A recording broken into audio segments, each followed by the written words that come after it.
Ulonkata bati yada to ye kuma daifa. Inu to ye ko je love bipa. Oba tala, oba takutakun. Zongo eshu, ogun oya osun. Iwulombo nile. Kini sheshe, tan she nile yo. O jalo jara. Lafayette, peace and power, family. Welcome to another episode of the African Spiritual Experience. I am your host, Arisha Bami, and we are back, family, with another live stream, joined by none other than the divine feminine, Miss Mariana Sekhmet Maat in the building. Peace and blessings. What's good with you, Miss Sekhmet Maat? How you What's feeling? going on with you?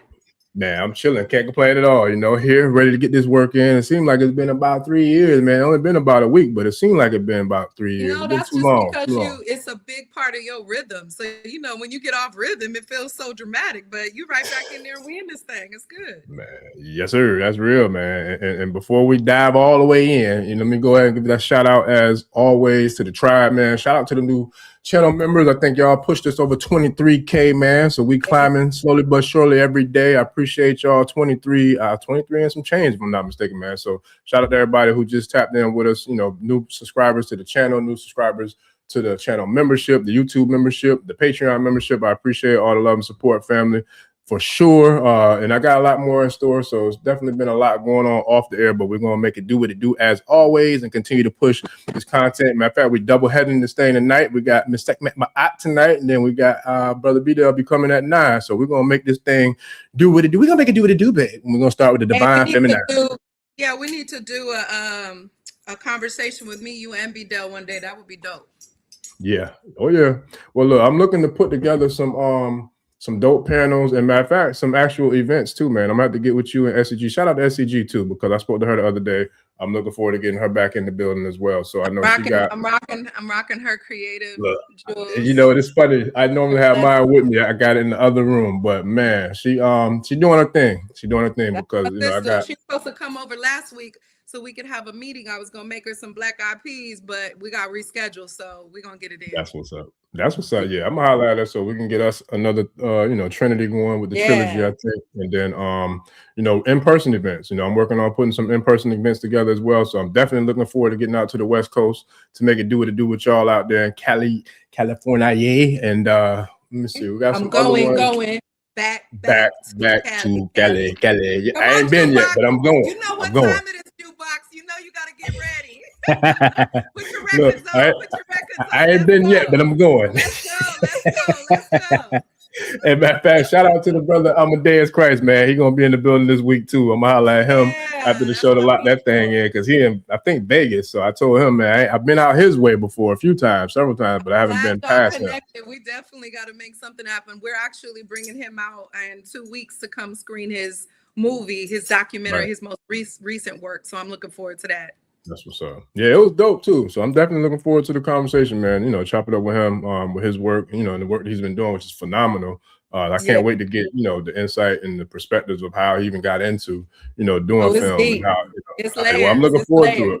Yeah, because even just when we was chopping it up, I was like, yo, with AI coming out the way it is, I'm seeing a lot of people create some dope content, visual arts and visual content, etc. But even with all this technology, his is still it's in a league of its own. I'm just like, bro, I can't wait to tap into your mind and see like how you got into all that. And that's how you do that. That's a testament too to the fact that a lot of people, when you hear AI, we get all fearful. Don't get me wrong, it's a lot of funky, crazy stuff going on. Yeah. But melanated people know how to use things as tools for good too. And I feel like, Heavy is the Crown is a beautiful, example of how we use technology, which ain't new to us. This ain't new to us. Technology, projecting images, using multidimensional entry points to teach the knowledge of self through art. That's who we are. So naturally, in whatever realm of time we are in on the timeline, we're gonna freak it, and like you always say, make it do what it do. We're gonna make it do what it do, babe. We're gonna make it do what it do. I feel like we can't start the episode until you say that. That is, we're gonna make it do what it do, babe. You need to do a tag. Listen, look, and I gotta shout out Ray Charles, man. I got that from him. Matter of fact, really, it was Jamie Foxx when he did Ray Charles. One of my favorite. Ray was such a good movie.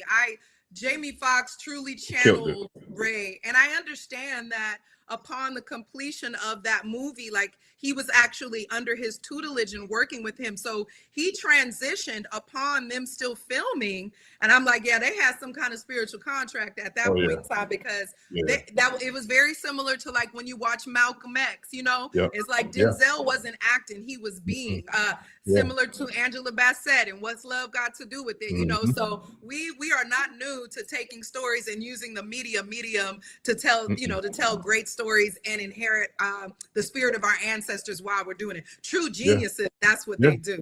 You know, and so Amadeus is definitely one of those people. And I recommend any of you viewing now or in the future, make sure to check out each volume of Heavy is the Crown. It's a beautiful piece if you need that gentle reminder of who you are as a melanated being and how that connects with ancient Kemet.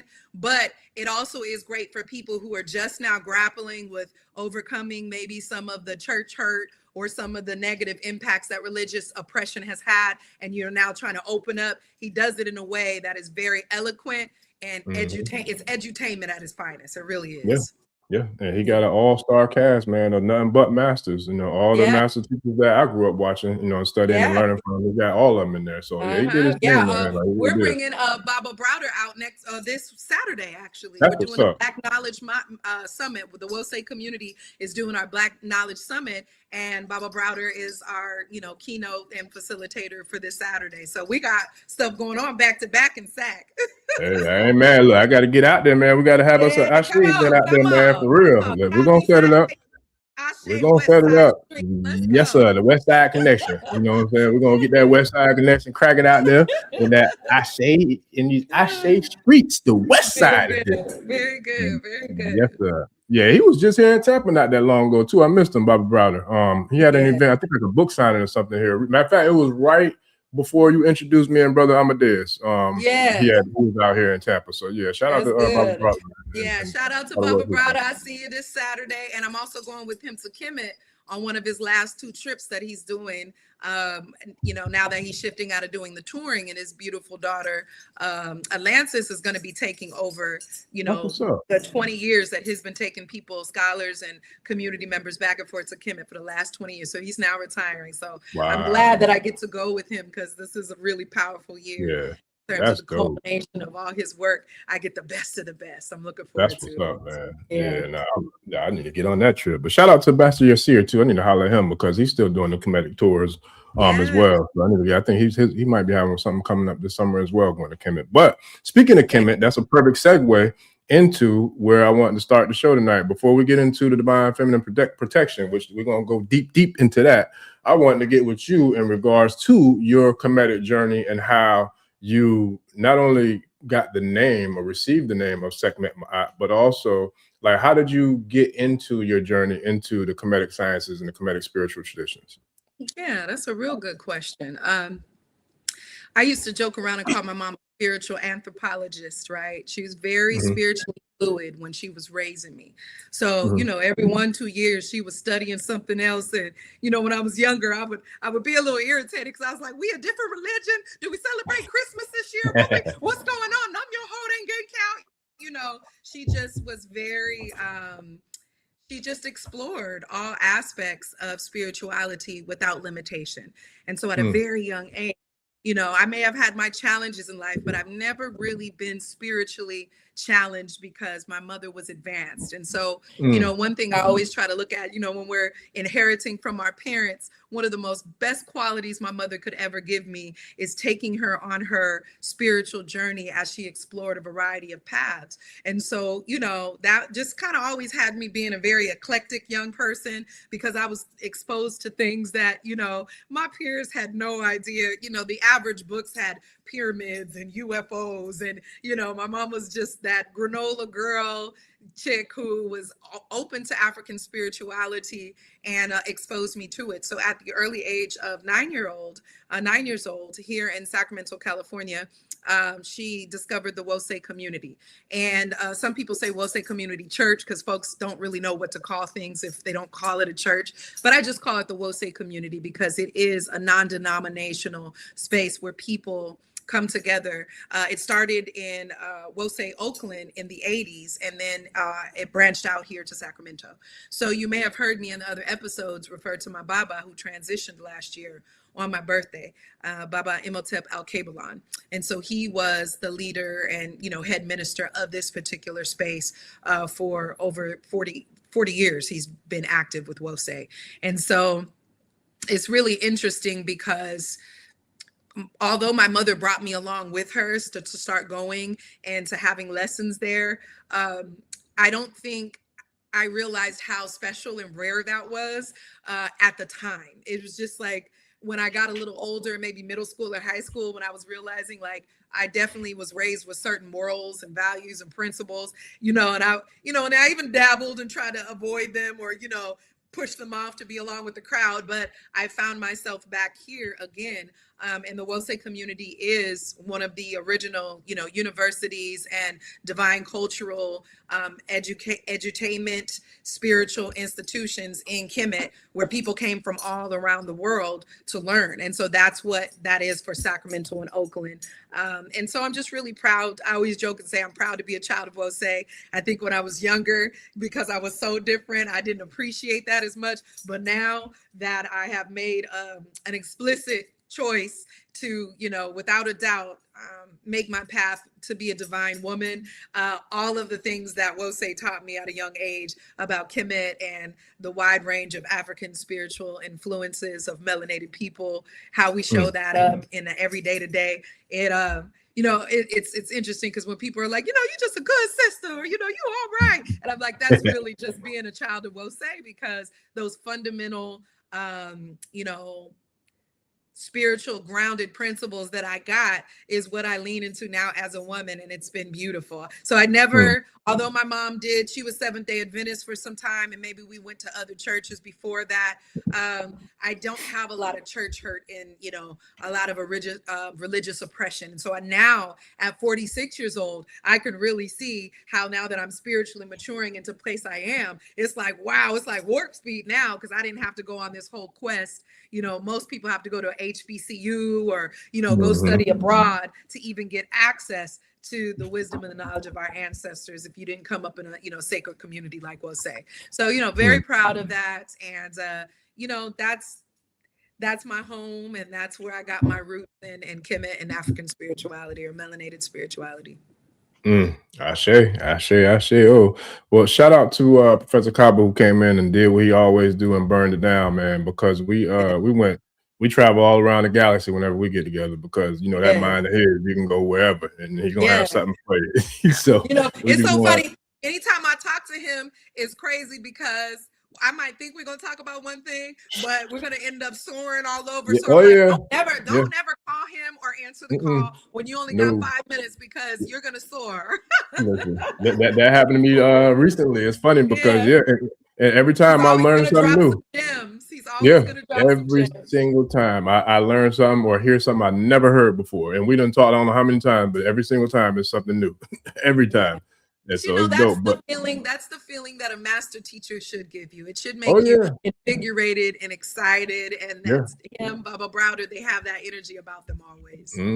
Yeah. And look, and your namesake came up in that conversation as well. And that's why I wanted to get into that, because Sekhmet, a lot of people know of her. They know, different aspects of her, and they know, different characteristics, traits, and things of that nature. But for you, with it being your namesake, now one of them anyway, what does Sekhmet mean to you? And if you can share maybe one or two principles about her that you aspire to I would say personify. Like we're talking about the actors and how they personify roles. I know I've tried to personify Obatala, you know what I mean, especially like the piece, because I know I got a fiery insight to me. So it's like I really try to channel and personify that peace and serenity, and that calm, cool, sense of being, the king of the white claws and all different aspects and attributes about him. I try my best to embody that, especially in moments when I want to snap. So what is it about Sekhmet? And she got a lot of power about her too. So what can you share with us about her and something that you may try to personify or embody within you and where you are now?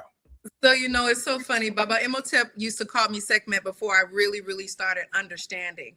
And but there was power in it. You know how somebody call your name or say your name the right way, and you Oh, like, yeah. whoa, I like how they say that, Yeah, right? yeah, I like that. Yeah. I can remember, you know, years ago, him beginning to call me Sekhmet, and that led me, like most sages do, right? Most elders do.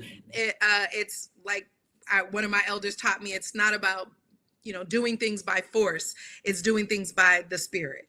You know, so a good elder knows how to drop gems on you in a way that will spark your curiosity, right? That will entice you with like an inspirational lead and pull, right? And that's the difference between traditional education, where it's very authoritative, where it comes from institutions that were based in balance and injustice, right? But when you're working with a good elder and when you're working with a good master teacher, they'll do ways to seed you, right? And then to let you blossom. So I began to really study Sekhmet, and I'm getting into the next level of studying her now. And just some of the basics that I learned, I was like, oh, that's me. And I want to encourage people that whatever spiritual melanated fluidity that you practice, wherever you are, our ancestors always encoded our abilities to look at ourselves, to hold the mirror up. And so for me, when I held the mirror up and looked at Sekhmet, I was like, ooh, she is definitely a warrior, right? She's a protector, but she's also just as nurturing.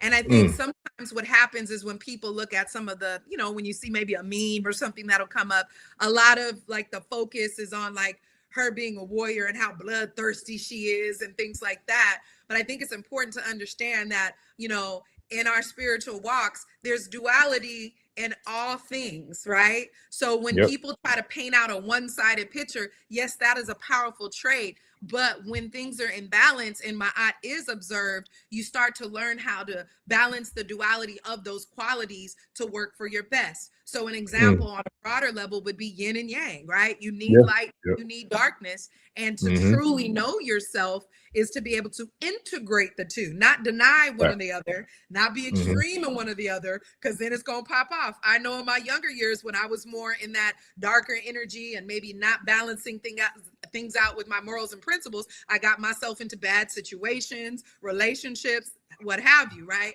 But now that I've learned to not just try to pretend and shine the light only, now that I've known, hey, two of these aspects exist and they are what empower me on my journey. Too much of one or the other, or not understanding the power within it, can be very dangerous for me and for others. And I know that I've done harm in that. So, you know, as young Sekhmet, before I started to, you know, maybe evolve a little more, it was all fire.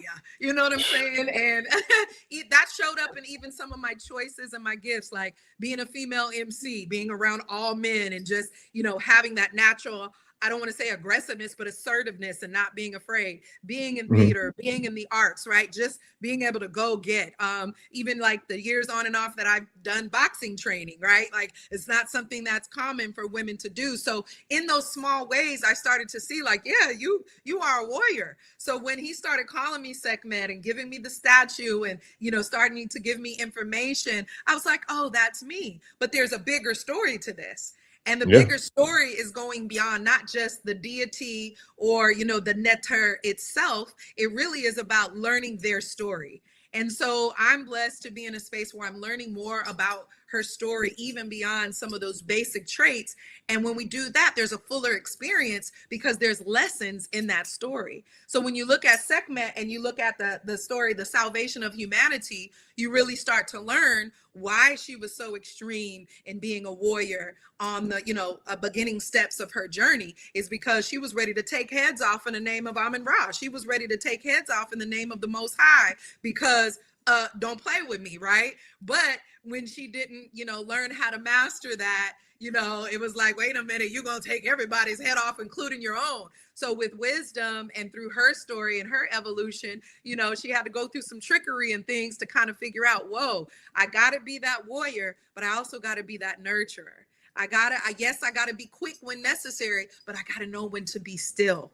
And so as that balance comes out in her character, and as that is a beautiful model for me. I'm actually a Leo, born in August, but I'm actually a sextuplet Leo. So my moon is in Leo. I have a variety of planets in Leo. So I couldn't help it if I want to. I'm just going to be a Leo woman. So just the way my stars align, the way my cosmic energy aligns, the way it all adds up. Sekhmet is really a grand teacher, and it connects with my spiritual path. That doesn't mean I don't learn and study other nectars. That doesn't mean I can't pull from the Orishas, and really they're all different variations, just in different cultures, but the prototype is there. You know what I'm saying? So that's just a little bit about Sekhmet. And I would say if you got a Sekhmet on your side, you are going to be safe. You're going to be protected, and you're going to be loved for sure. I see. Look, I had to write my Sekhmet today because I was like, you know what? I feel like I need to get some of this extra divine feminine, you know what I'm saying, protection out here in these Ashe streets. So let me go ahead and get some of that warrior queen Ashe around my neck today, man. So yeah, that's real though. I love it. And I'm definitely looking forward to doing like a Kemet meets Orisha series or something like that. Excuse me, Professor Cobb was speaking about that too the other day. He had, I forgot which book he said it was in, but he said he had a chapter dedicated to you know, highlighting kind of like the similarities and the comparisons between the two cultural deities. I'm like, yo, man. So I'm definitely looking forward to doing something to bring that, you know, bring the awareness to the people who might not necessarily know the commonalities between, you know, the deities. Because it really is, to me, it's really about the location in which, you know, these particular deities are venerated, because a lot of them have very similar aspects and attributes. It's just a matter of where you know what I'm saying, their origin story began. It's all the same. It's all the same. You know, a remix when you see it, you know, those core elements, those core ingredients are always going to be there. And I think that that's important for us to remember, is as a planet is going through this awakening, you know, don't let them fool you. They trying to make you feel like it's all destruction and it's all bad, but this is actually a good thing, right? It feels horrible to go through this purging and through the awakening, because some people don't want to wake up, and some people wake up swinging, right? So, but the awakening is here. The awakening is here. I think it's important for melanated people who are finding their walk. You know, a lot of people are just not dealing with church no more. You ain't got to be the deepest, most conspiracy theorist, most Afrocentric person to figure out like, that religion thing, it ain't working right. Something about it has so many side effects. And so as we're going through awakening and we're finding our variety of paths, I always want to remind people when I'm working with, you know, clients and community or whatever it is I'm doing to be of service, is that don't bring a denomination up in here and start set tripping. And I know gang banging when I see it, right? So one of the things that we have to look at when it comes to nation building, when we talk about we want to chant Babylon down and, you know, oh, we ready for it. One of the things is we're going to have to look at the power, not the division, in our spiritual paths and our different faith-based approaches to simply being a child of God.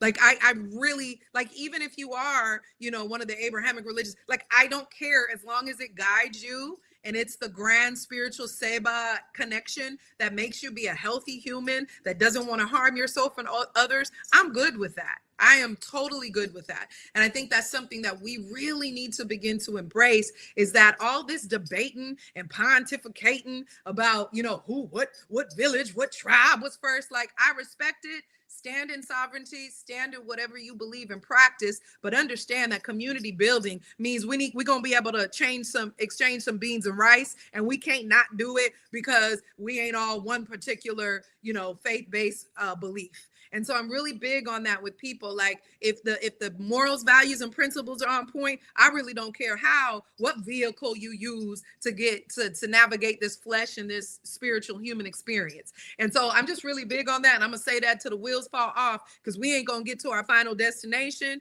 if we aren't able to roll together and have our spiritual beliefs be the things that empower us, because there's a lot of different beautiful things in our differences in our spiritual walks. And so when we know that we can speak the spiritual language that is one and unity, that'll help us get real far, because there's a whole lot of gang banging in some of these faith-based beliefs and practices.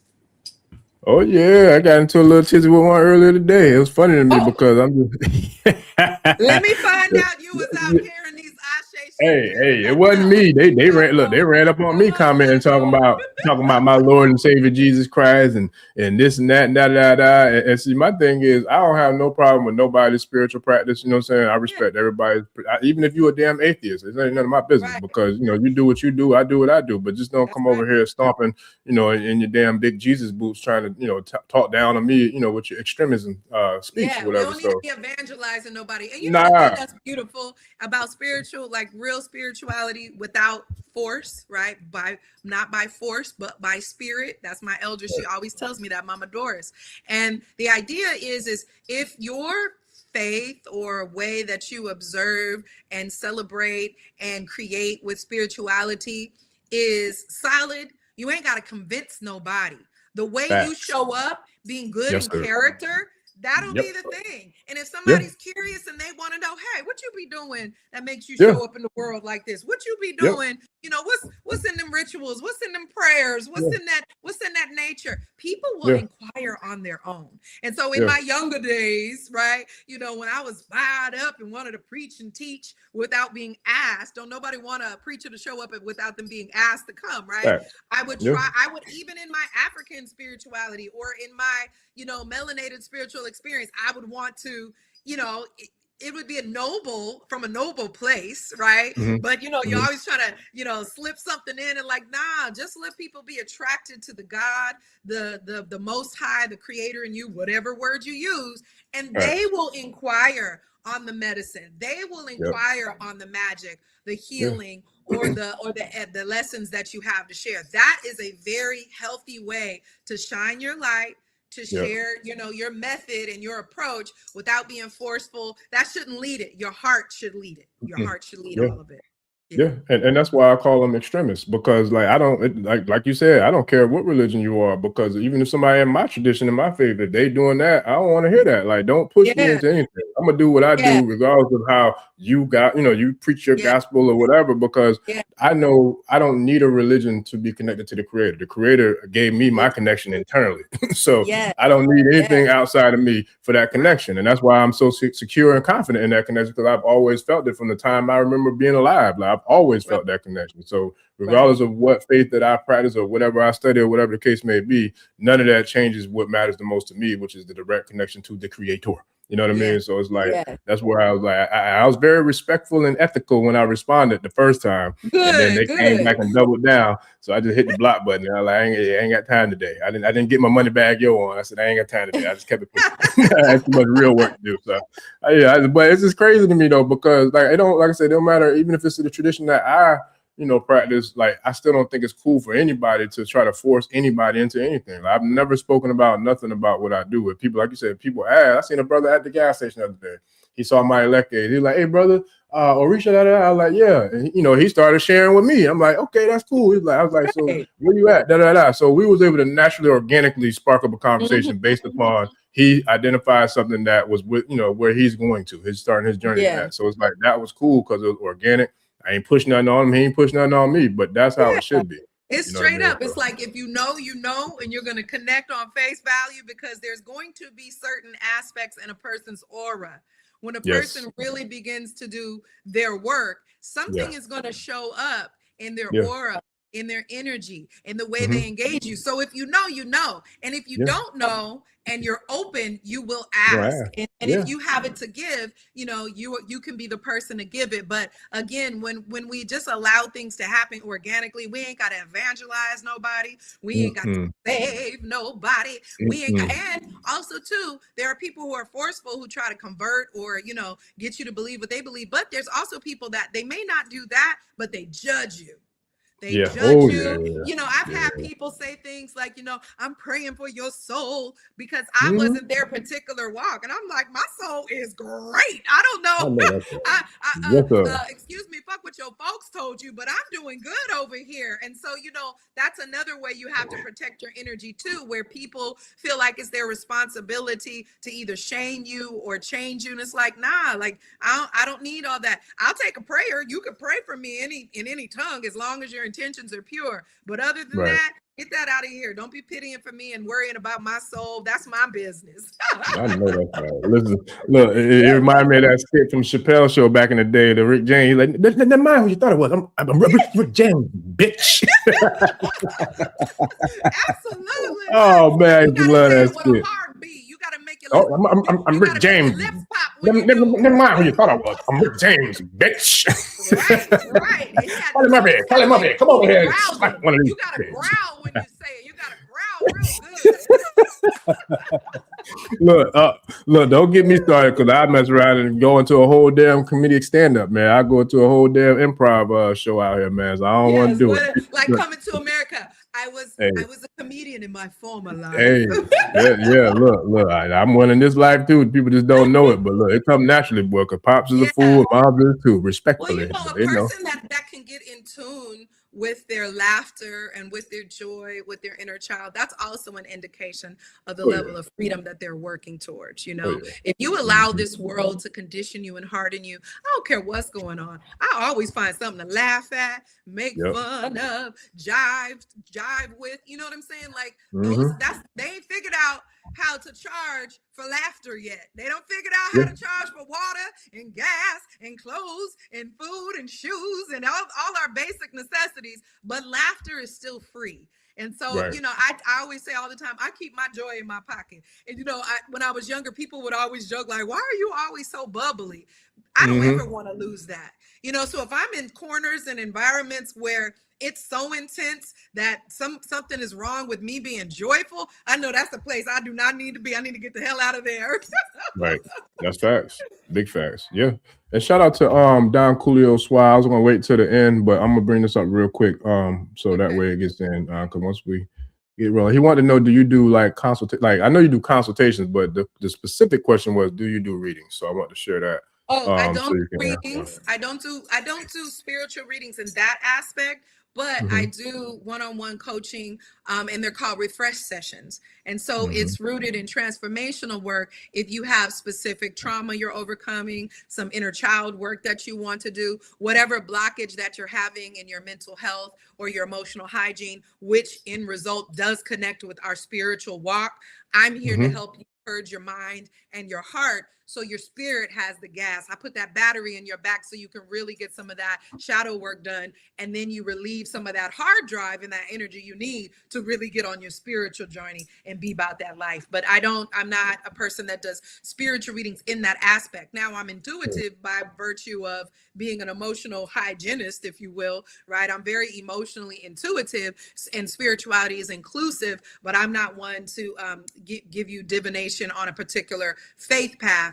It is pure mental, emotional, and spiritual purging so that you can get the decompression you need, so that you can get the deep acknowledgement of where the blockage is and do some accountability work and overcome that. And right now I actually do have a special for new clients. It's 50% off your first session. So I would tell people to take advantage of that before I take off to Kemet. I'll be taking that off the books. Yeah, boy, I know that's right. Yes, sir. I'm giving out some specials too, man. With the yeah, man. Yeah, you know, I mean, it's a special time, you know, and I look forward to sharing some more, but I'm working on getting it all buttoned up and ironed out. I do have a couple of people signed up exclusively, but I'm looking forward to being into a small group, small beta testing group, but it's going to be dope, man. I'm definitely looking forward to it. So, yes, sir.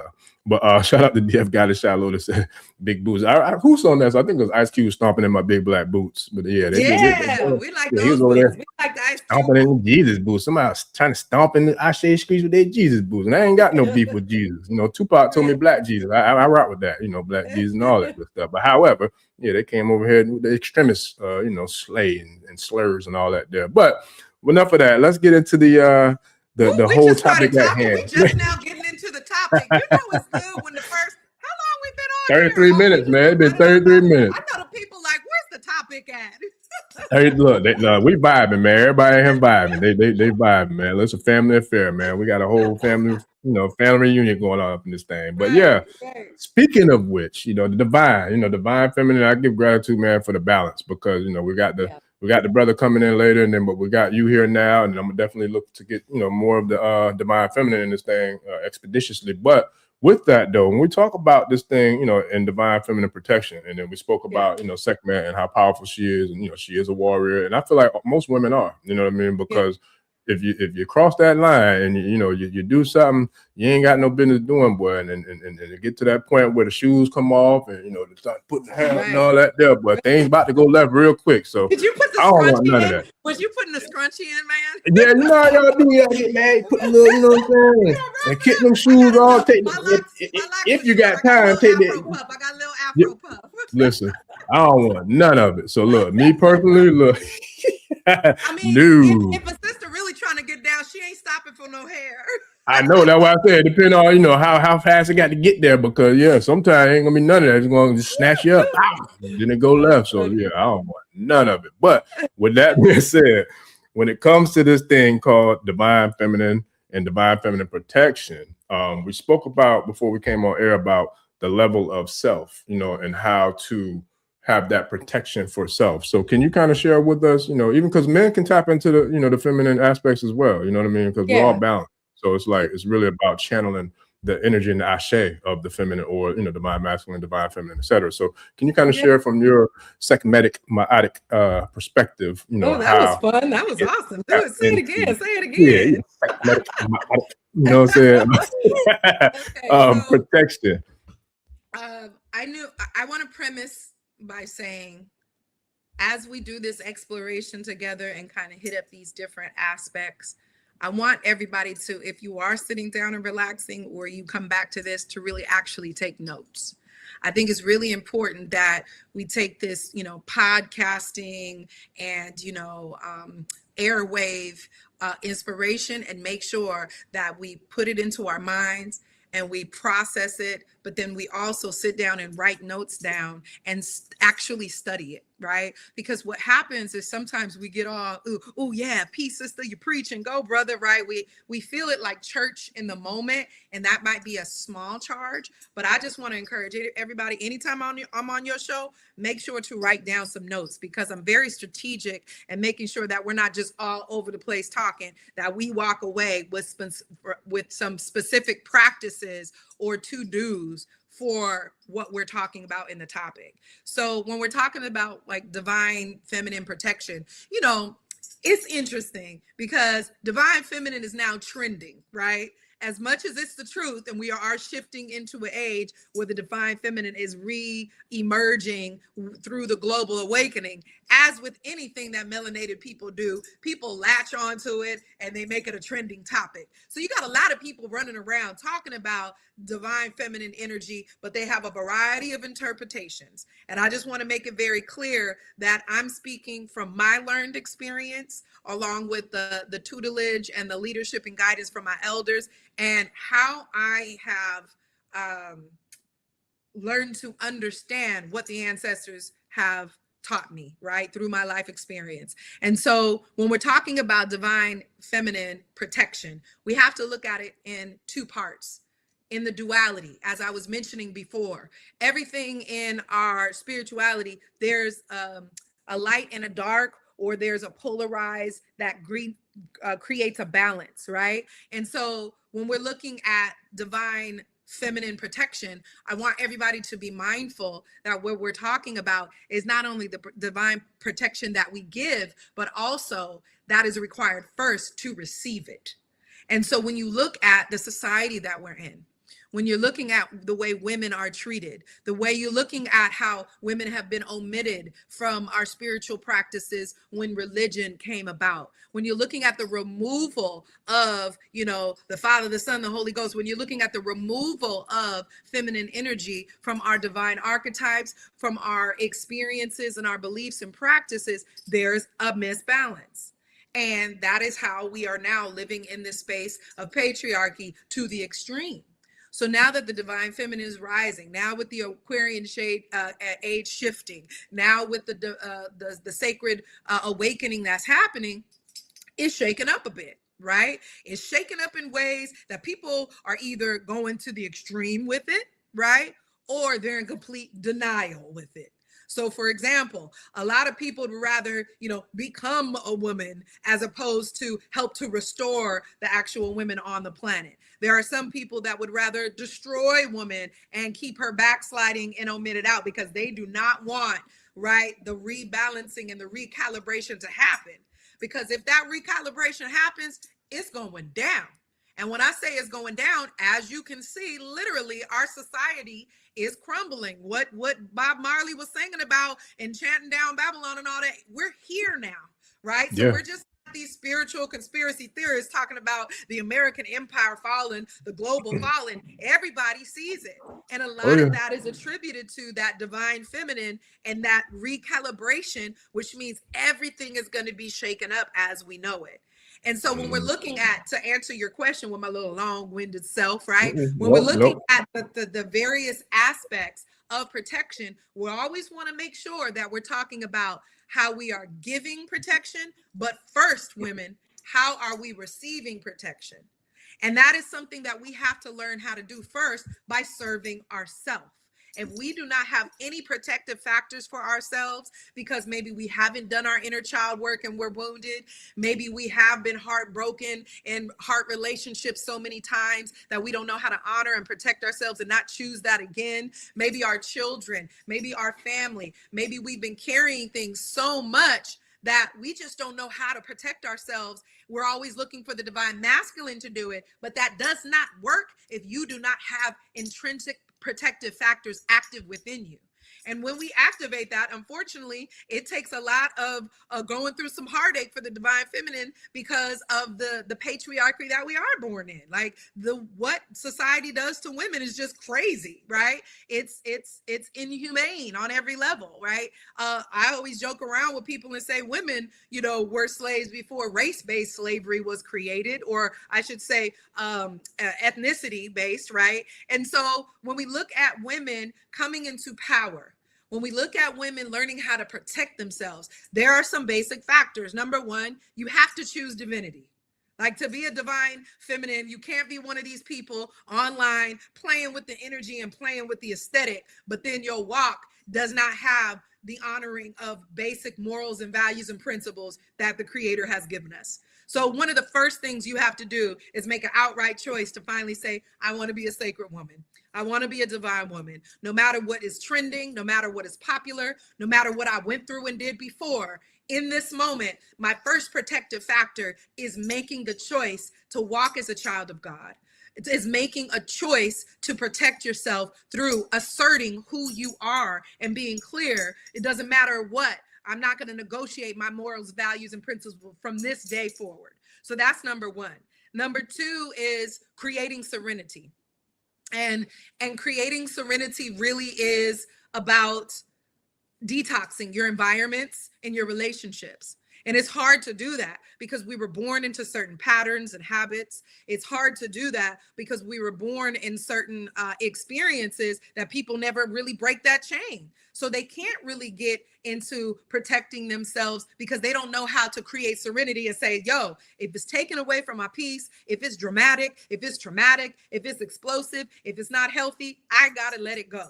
And that includes your food. That includes relationships. That includes, what you indulge in, really making an honest choice, right? To create serenity by detoxing anything that's derailing you from your first decision to be a sacred woman. And that's a full-time job. Let me tell you, in the society that we're in, it's a full-time job to just choose to want to be a divine woman. But it's a whole nother thing to say, I'm going to begin to cut out some of the things that deter me from being that divine woman based off of the society we're in. I got a 3 and 4, and then we'll stop right there. And number 3 is it's about your innocence. It's about restoring your innocence. And when we're restoring our innocence, what we're doing is the inner child work. Okay, first, I'm choosing to be a divine woman. Ain't nobody gonna deter me. I will thug for this. Like Sekhmet, I will go to war for these principles now. I really, truly believe them. Nobody's gonna make me do anything other than be truthful, just and right in my actions. Righteous. And if not, I go back and I correct it. Then number 2, you detox your environment so you ain't got things derailing you every 5 minutes talking about, why am I still learning this same lesson?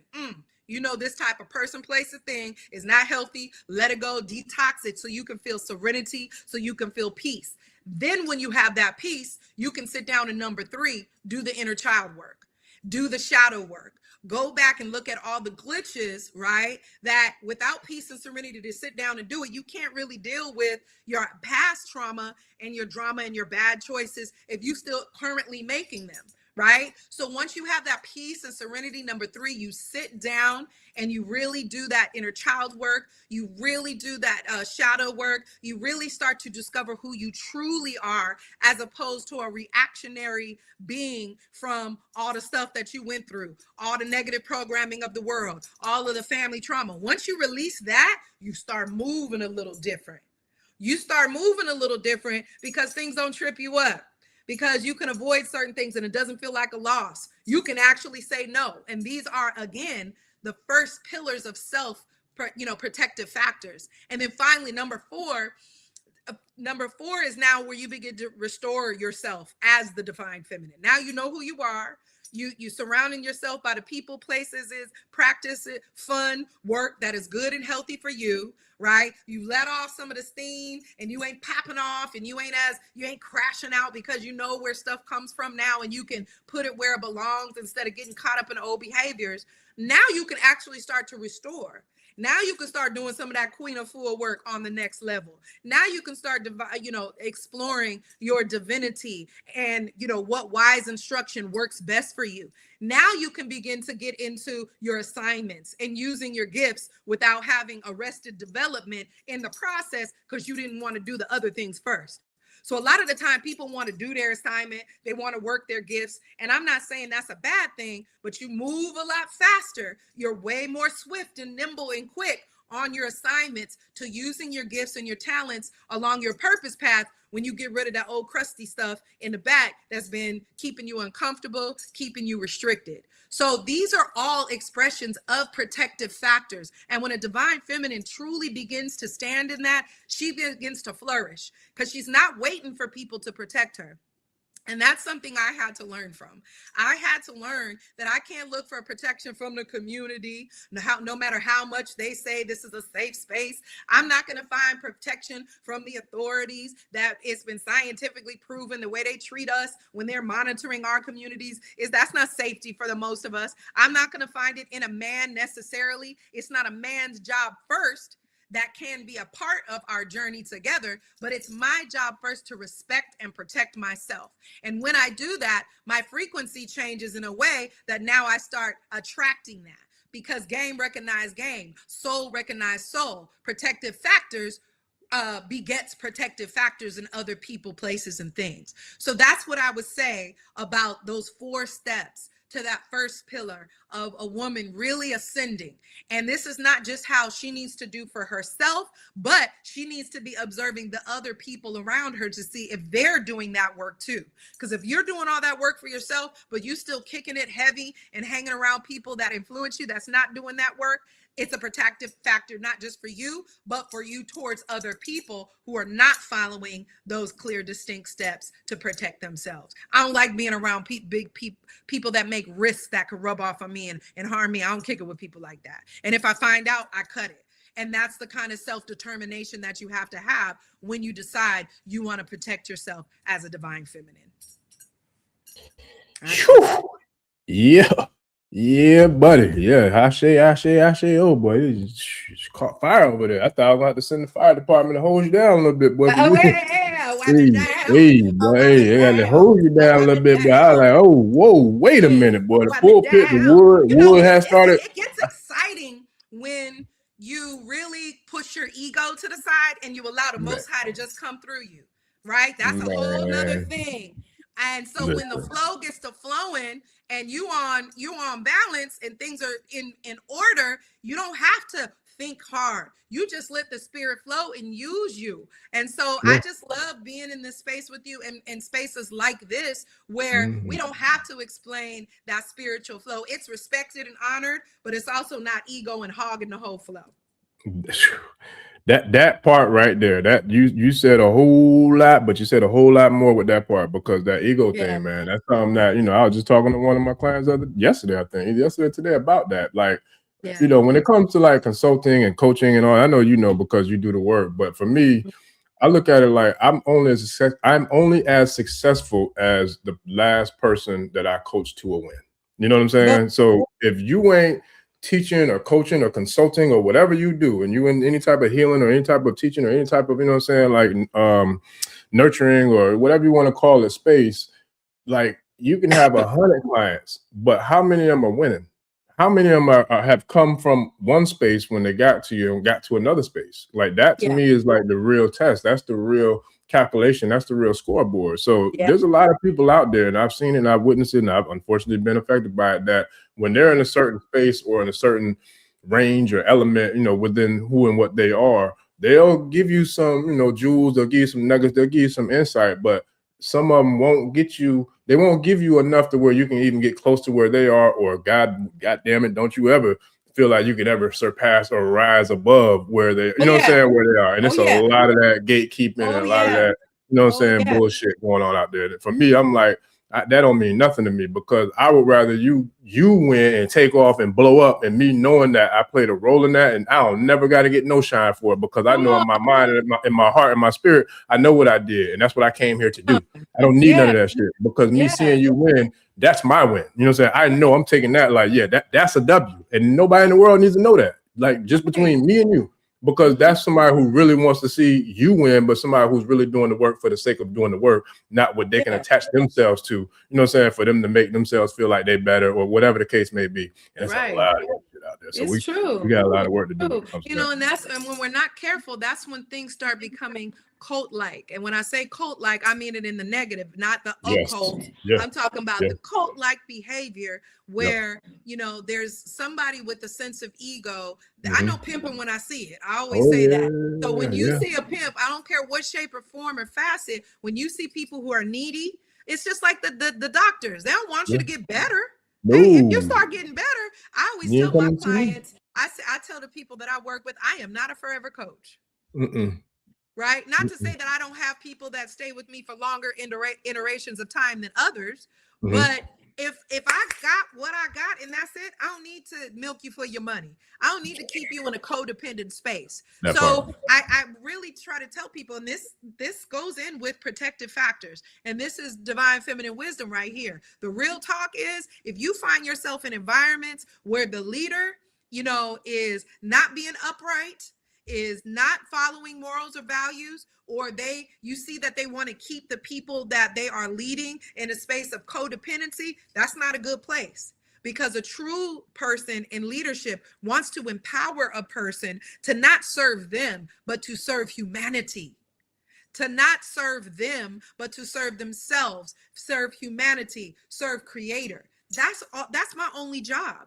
And if there should be reciprocity in a healthy way, right? It shouldn't be that I'm just giving and giving and giving, because it's also our job to protect ourselves and make sure we learn how to receive, so we have our needs met as we're giving and giving and giving. So I'm just really big on making sure that when we're talking about this topic, a divine feminine protection, that's the reason why a lot of these sick and twisted empires, specifically that are built on abusing women, abusing children, abusing humanity, they're beginning to fall, because the divine feminine ain't having it. And people think it's showing up in the form of war led by men, but really the divine feminine will sit back and watch you kill yourselves.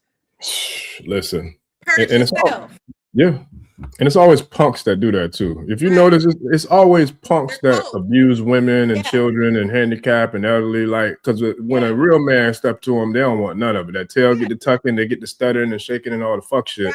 But you know what I'm saying. But they'll prey on somebody who they feel as an inferior opponent. So we have to look out for that. We have to look out of it. Like I said, pimping is pimping. I don't care if you got one cult leader and it's a congregation of one and just you and them, or you in it with millions of people. Start to pay attention to the track record of leadership. If they're not willing to take accountability for the things that the community that they serve is saying, so you mean to tell me you'll take the community's praise, but when the community starts to bust you down, Bambaataa, Cesar Chavez, you got to take that lick.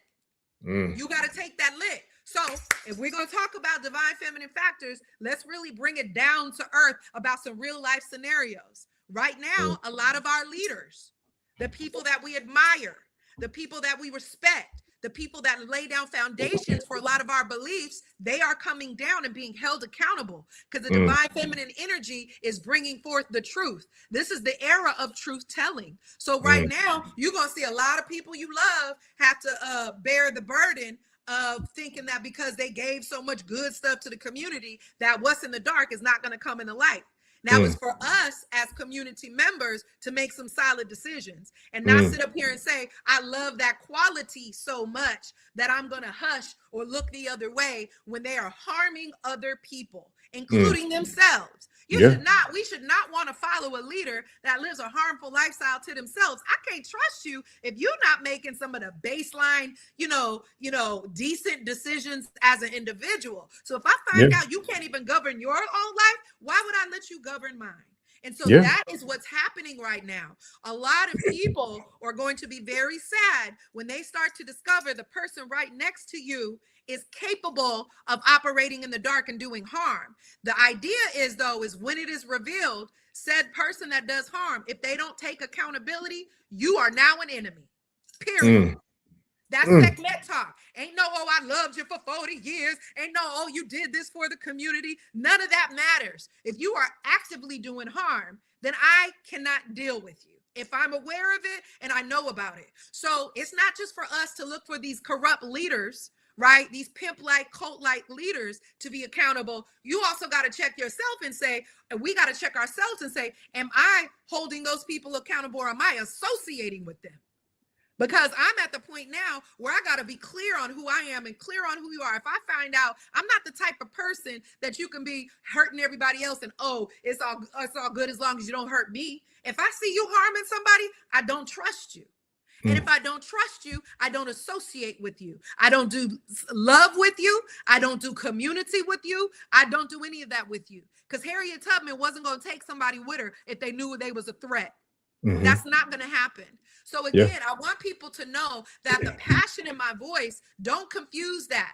A lot of the times when you see melanated woman be passionate and expressive, this is her standing in her regalness and standing in her confidence. And the world has done a beautiful job of making Black women sound like they're aggressive. Don't get me wrong. The ones of us that aren't doing our healing, we probably are aggressive because we hurt.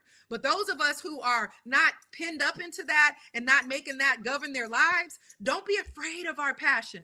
You want to see this kind of passion when you're dealing with people who are making decisions for and with you. You want to see that kind of care. You want to see that Angela Davis, Tupac. You want to see a passion, right? In alignment with good character. That's the people that we're going to nation build with. It can't just because you're Black or you're Afrocentric or you're African spiritual. You have to have your character on point. Facts. Got to be in alignment with values, interests, and principles. The VIP, baby, all day, every day. And that doesn't mean perfect. That does not mean perfect. But there's a difference between a flaw in small things that can be corrected or changed with the desire, and then there's a difference between a character flaw. Well, nah, man, that's who you are in the dark. That's what you do. I can't get that no more. Yeah, and it goes down to even like with the, the holier than thou pastor in the pulpit energy. You know what I'm saying? Like everybody mess up, and that's why I don't never claim to be anything. I ain't perfect, never going to be. I'll try. You know what I'm saying? My goal is to be better tomorrow than I am today, and better today than I was yesterday. As long as I'm doing that, I'm good. You know what I'm saying? Because I know damn well I ain't perfect. Nobody else who try to judge me ain't perfect either. So the hell what you think, but.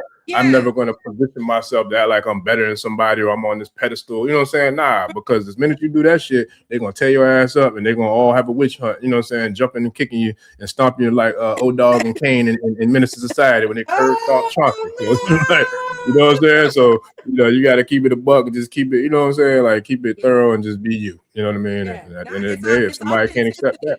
Like that's one thing I try to tell people when we're talking about protective factors and when we're talking about authenticity, one of the things you want to look for is a person laying it on real thick, right? Like, okay, it's obvious I'm considered a spiritual woman. You could tell by how I look. But when I'm scrubbed down and I got sweats on and I ain't got the extras on, right?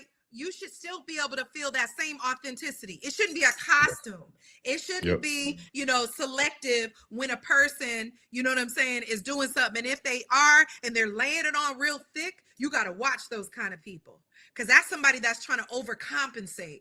That's somebody that's trying to fool you, bamboozle you. They're laying on this persona instead of embodying some authentic characteristics and still being human, still being down to earth. So on this word of protection, I want people to understand, if you find yourself around people that don't feel authentic and they're laying on a certain idea or character and it just doesn't feel right, get out of there.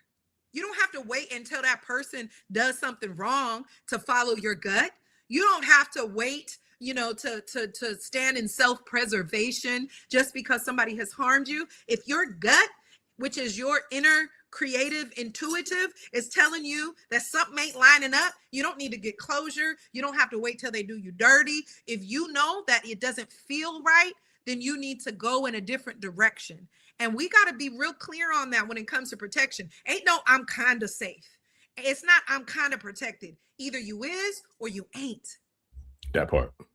Yes, sir. Yeah. Shout out to guys in said the pharmaceutical industry is not about him. Yeah, that's facts. That's definitely because they want to keep you coming back, man. They got to keep you coming back so they can pad them pockets, man. That's what it's all about. Yeah. So, and we got some dope comments. Shout out to everybody going ham in the comments and dropping the questions in the comments and the feedback and all the love and support. We appreciate y'all. I did have a couple questions that I started that I want to bring up, if you don't mind, before we get up out of this thing, man, because you're definitely doing what you do. And shout out to another segment in the building too. Segment. Yes, sir. We double dipping with the segment.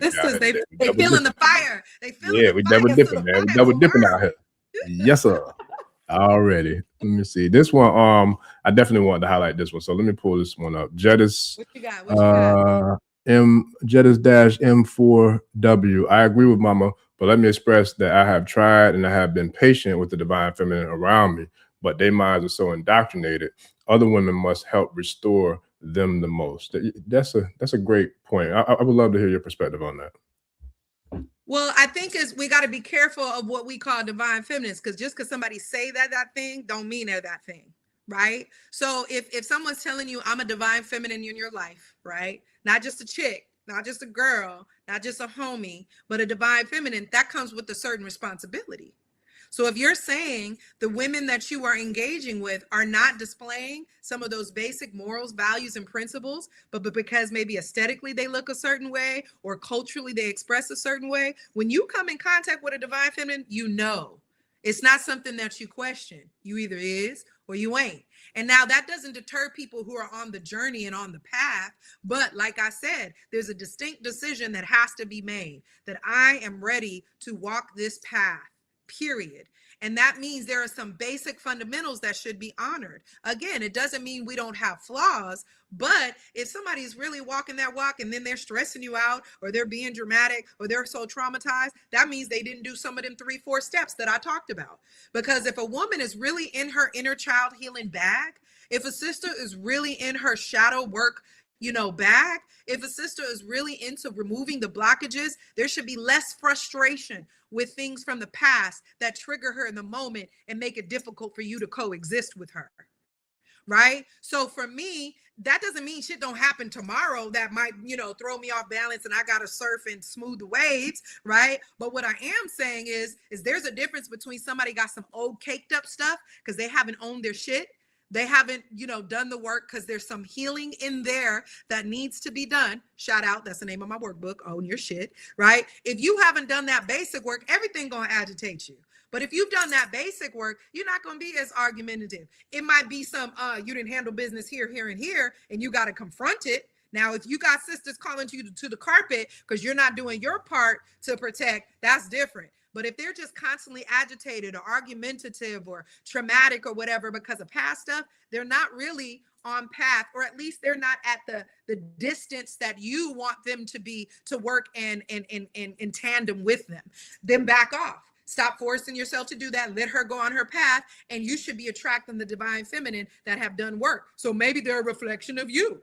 I don't know. I don't know your business like that. But if you're surrounded by a lot of women and you're saying all of them are toxic, that's a beautiful opportunity to look at reflection of what in my being and my experience am I supposed to learn from these women who are frustrating me or difficult to work over, so I can learn whatever said lesson is. And then my frequency matches with somebody that's in the space and the direction that I'm trying to go.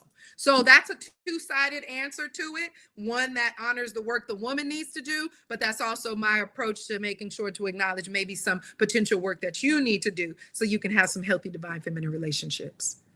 Hot damn! I was gonna put a little 2 cents in, but you already hit a home run. There ain't no need for me to try to put my little 2 cents in, because the last part was something I wanted to share, because that's a real thing. I'll be real. Like, I definitely noticed that about myself. Like, there's certain spaces, certain places, certain I feel like relationships or certain just atmospheres and environments that we are what we attract. You know what I'm saying? We attract what we are. So sometimes we gotta look like Mike. Shout out to Mike. You gotta look at the man in the mirror. You know what I'm saying? You gotta look at like, okay, so what did I do?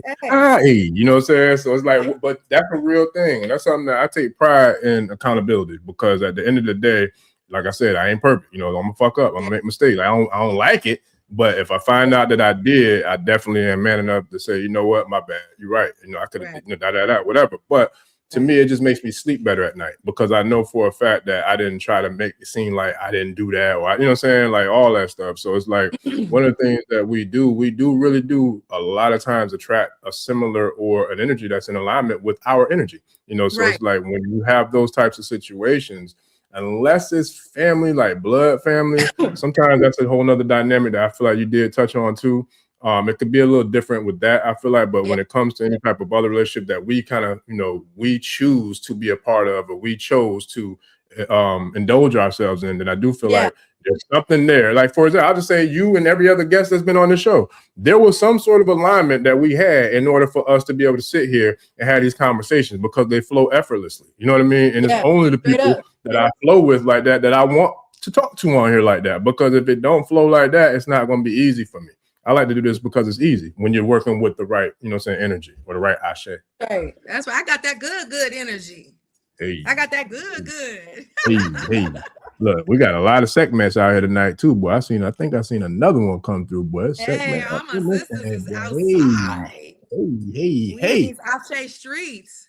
Yes, sir. Man. Okay, so I think for the most part, I got most of the questions. So if you have anything that you want to share with the tribe before we get out of here, because I'm gonna jump off for a few, get me a couple more glasses of water, and then jump right back on for the next round. But I definitely want to get this thing cracking again.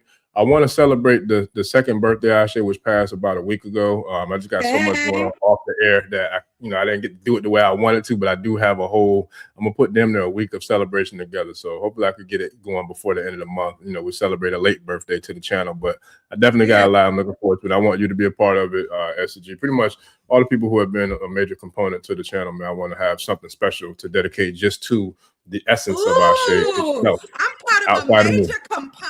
I never been called a major component. Get out of here with that foolishness.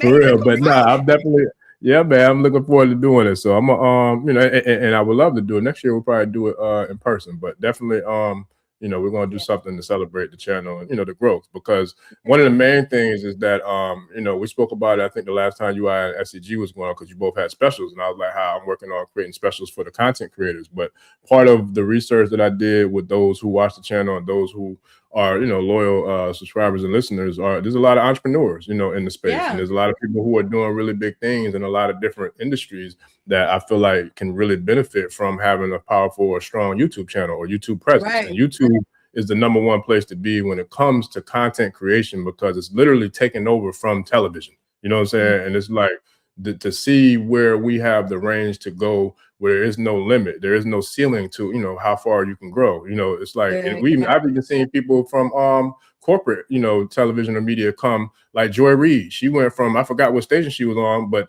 I just found out about her a few months ago. But she got let go from her corporate job, started a YouTube channel. Now she booming in the trap. You know what I'm saying? Doing her thing. So it's like, what they're doing. They know what they're doing. Listen, Yeah, man. So I want to definitely play my little 2 cents and pay it forward to help out, other content creators, especially those who have entrepreneurs or who are entrepreneurs and have businesses to get the marketing aspect. I want to take your YouTube class. I want to take your YouTube class. And coming, man. It's coming for sure. So I definitely look forward to sharing, details about it in the very near future. Let me know the next round because I want to do that. Look, we ain't started yet. So look, you can tap into the first round, man. We'll make it happen. Shoot, we'll make it happen for real. Yeah. But yeah, so what do you want to leave with the tribe before we get up out of here? Shout out to everybody who showed you a lot of love in the comments too. Hey, I sent you, I screenshotted you some of them messages, man. I try to catch them. I try to catch them when I see them to share with all the guests. So I love it. Yeah, I'm a highly engaging person. I like interaction. So, when folks roll through and they, we could be here together, but it's like, no, we're doing this publicly for a reason. So we want to know where you at and what's your energy feeling, what you're getting out of today. So, if you're closing out, type in there what you got out of today's session. It ain't just hear us running our mouth. But what I want to leave, the community with is really looking at protection is a give to ourselves first thing. That was a tough lesson for me, right? My life experience, I was constantly looking around like, why isn't someone giving me this sense of protection? And I've finally gotten to this age where I'm beginning to mature in a way where I realize what I want to experience first needs to be seated in myself first. So when we're talking about divine feminine energy, when we're talking about either serving divine feminine energy or being divine feminine energy, flipping that in a sense of duality, we have to remember that the foundation should be truth, justice, righteousness, balance, harmony, order, right? Reciprocity. If those things aren't there, that's a real quick and balanced way to realize that this is not going to be a safe space. And we don't need to wait for someone to harm us. We don't need to wait for somebody to do us dirty. We can look at those basic morals, values, and principles and make sure that we are at least being truthful. We are at least being fair. We are at least being righteous in our overall choices. That's the first step. And then once we start dealing with those internal issues, we're a lot more empowered to initiate and create healthy partnerships. And that's not just with a significant other. That's one form of that, but that's our friends. That's our village members and the people in our communities. That's people that we do business with if we're entrepreneurs or we engage in some sort of business. So I just, I think lastly, I'd close out by saying another sign of a woman who is doing her work and willing to protect herself is once she does that, she's able to engage with you on another level.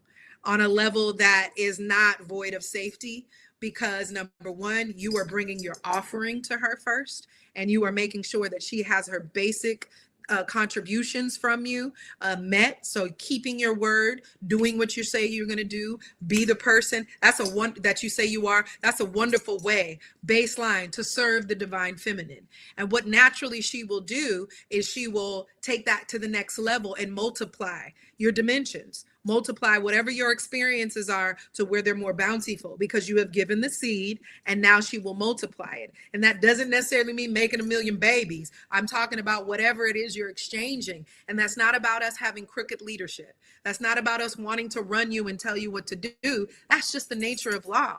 When you give us a seed and you give us the offering, we will nurture it.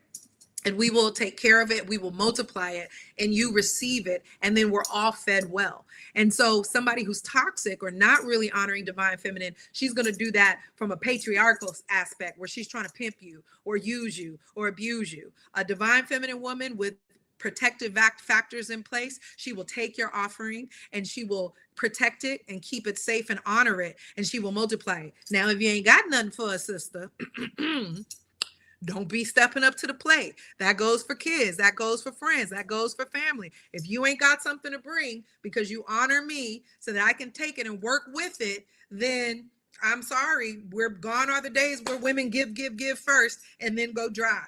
We're following our nature. We're following the netters and we're honoring ourselves and protecting ourselves. So I think that my words today and my intention is to make sure that you recognize divine feminine energy. They have protective factors. It first starts with you as a woman. It second starts with how you demand that or command that, I should say, from those who want to deal with you, and then walking away. Everybody is much more safe and protected when we honor that divine feminine protective factor. No, I love it, man. And I love it. Cheer! Shout out to y'all. Yo!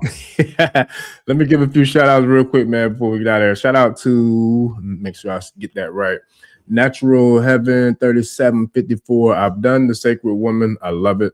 I've done it in days, rituals, chants to Sekhmet. You must be strong. She is very powerful, a primal ancient energy, not playful, fierce, with a purpose. You must be ready to work with her. So shout out to Natural Heaven 3754 for that feedback. We appreciate you. We appreciate you. Shout out to Sandra Edwards. This is Excellence of the Divine Feminine. Thank you. We appreciate you. Huge shout out to the brother Emperor of Truth, man. Not only for the super chat, but also for the support, man. A diehard supporter of the channel, man. I appreciate you. And bro got some strong talent, man. So I don't know how much I can share on air, brother, but I definitely look forward to, if you open for it, sharing some of your work, because you definitely got some skills. I'm talking about skills, brother. Excellent. I don't say that lightly. I don't kiss nobody's ass, and I don't call things what it ain't. You know, I do my best to describe it for exactly how I see it with my 2-3 eyes. So we get props and support. We get props and support where it's due. This is nation building. Ain't no reason. Yes, sir. I trust you. That's what you say. I'm down to check it out. I'm telling you, look, I'm never gonna give nobody more than what they earn, and I ain't taking away less than what they did. You know what I'm saying? Like, it is what it is. I'm gonna call it how I see it. But he definitely got some skills with the work that he does, for sure. So shout out to brother Emperor Troop. I appreciate your family. Related to what 7980 says, stay vigilant and keep in tune. Yes, sir. Appreciate your family. But yeah, nothing but love from the tribe, man. So as always, you know, we always get love, and you always get love, and you got your own fan club here in the Ashe tribe, man. So I want to make sure I kept my word. I don't need fans. I don't need fans, because fans come and go, but I love me some appreciators. Hey, look.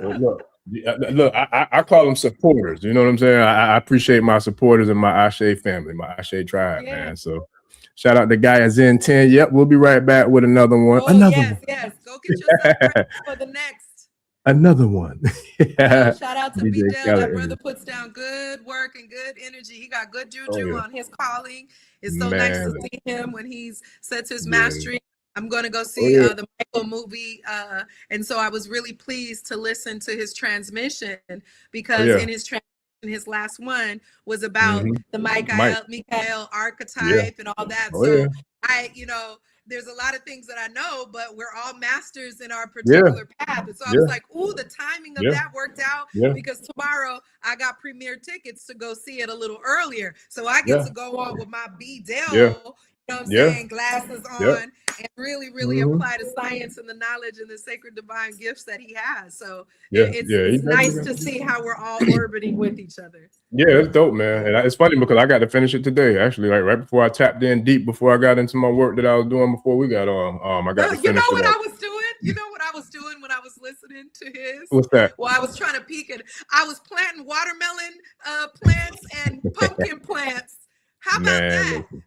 Let them know. Look, you got sisters out here digging in the soil. I had this whole 2 big piles, and I had to put it all in. So I was literally listening to his transmission and planting in the earth watermelon plants and pumpkin plants for the babies, all the community kids in October. I started out giving my baby, my big fur, about 70-80 pound fur baby, I could give him his little crazy butt a bath. So I started with that, and then from there I started tapping into some work, but I was multitasking. I had that on the TV while I was on the computer doing some work on there too, man. That's one of the things that is positive about technology.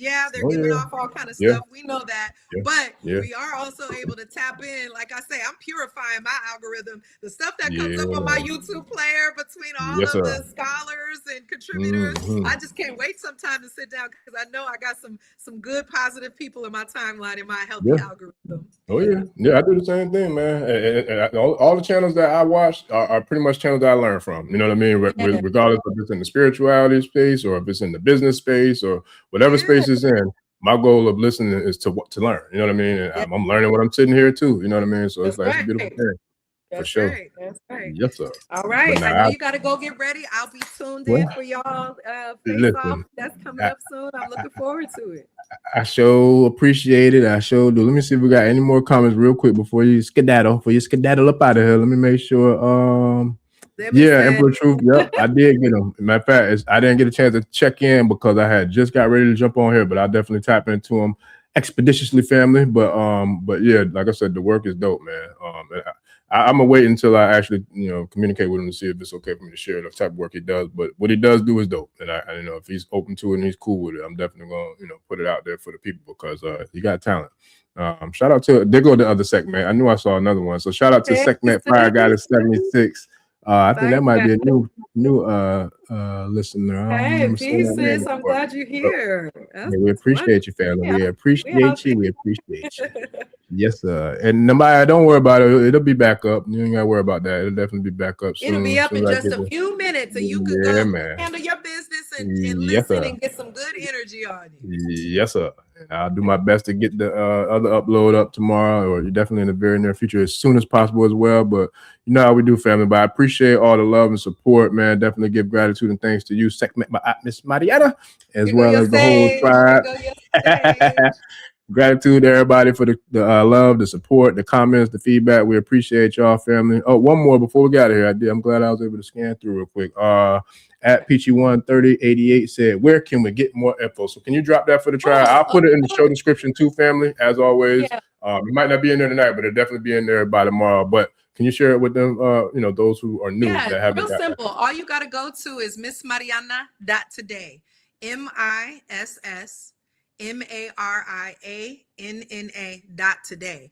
There you can go see my work as far as like coaching, keynotes, facilitations, trainings, and you can also check out if you want to do the one-on-one special to take advantage of that coaching right now. And then also too, if you scroll down, you can get to Instagram and see some of me doing work, engaging with students, engaging with community and things like that. So yeah, you can find me. Anything you want to find me, you can connect with me through my website, missmariana.today. I share. And I was going to ask you, please plug that IG too, because that IG is popping. Oh, yeah. Miss Mariana 365. Miss Mariana 365. Tap into that, boy, because she be dropping some heat on that thing too, boy. She be going in, man. For real. And I didn't know you was an MC. Listen, I could look. We might have to collaborate. We might have to put some tracks together or something, man. In my older days, it was so funny. I hadn't done like music in a long time, right? And I put this little something out for me when I turned 40, like on my 40th birthday. Nobody heard it, but I did it for me. And so a couple weeks ago, I randomly put a verse on, and everybody was like, "Are you performing again?" I was like, "Nah, I was just doing a throwback verse." They might want to throw you back on stage to rock the mic, man. Laura Hill said, "How many mics?" I'll send it to you. You can link it in here to your chat in your room. I sure will. Look, I'll edit that bad boy up. Edit it up and put it in the show too. Shoot, for real. Yes, sir. But have a wonderful session next. I know you need to get some food and take care of yourself. For all your viewers, thank you for being present. I am so grateful for this space with you, and I can't wait till the next time. You already know, and I look forward to setting it up, man. We're gonna make it happen. But we're gonna make it do the do, babe. We're gonna make it do what it do. We're gonna make it do what it do. So I appreciate you again, Miss Mariana Sekhmet Maat, coming through doing what she do. I say. All right, family. Appreciate all the love and support. Don't forget to like, share, and subscribe. And we give gratitude and thanks to each and every one of y'all, family. Peace.